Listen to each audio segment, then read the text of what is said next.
আমাদের এই কমলা বিন্দুটিকে এই সংখ্যারেখার ঋণাত্মক 0.6 নিয়ে যেতে বলা হচ্ছে। তো এই ফোঁটাটি, এই বিন্দুটি এখানে আছে 0-তে এবং এটা ঋণাত্মক 2 আর এটা হলো ধনাত্মক 2।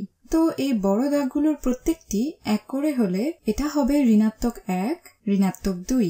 এখানে এটা তাহলে হবে ঋণাত্মক 0.5। তো আমরা ঋণাত্মক 0.5-এর চেয়ে একটু বেশি ঋণাত্মকের দিকে যাব, সেটা হবে ঋণাত্মক 0.6। তাহলে এটাই মনে হচ্ছে ঋণাত্মক 0.6। এরকম আরো দু একটা করি। কমলা বিন্দুটিকে সংখ্যারেখার 1.9-এ নাও।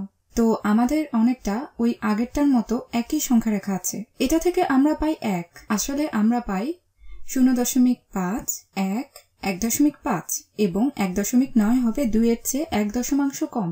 তো এটা হবে, আচ্ছা দেখি, এটা হলো 2, তো এটার চেয়ে 1 দশমাংশ কম এবং মনে হচ্ছে যে আমরা 1 দশমাংশ কমে এসে পৌঁছেছি। আর একটা করি। কমলা বিন্দুটিকে সংখ্যারেখায় 0.5-এ নাও। আচ্ছা, এটা আবারও একই সংখ্যারেখা। প্রতিবারই সংখ্যারেখায় দেওয়া পরিমাপগুলো দেখে নেওয়াটা জরুরি এবং এখানে এটা হলো 1, তো এর অর্ধেকটা হবে 0.5। তো এখানের এই ছোট বিন্দুটি হবে আমাদের উত্তর।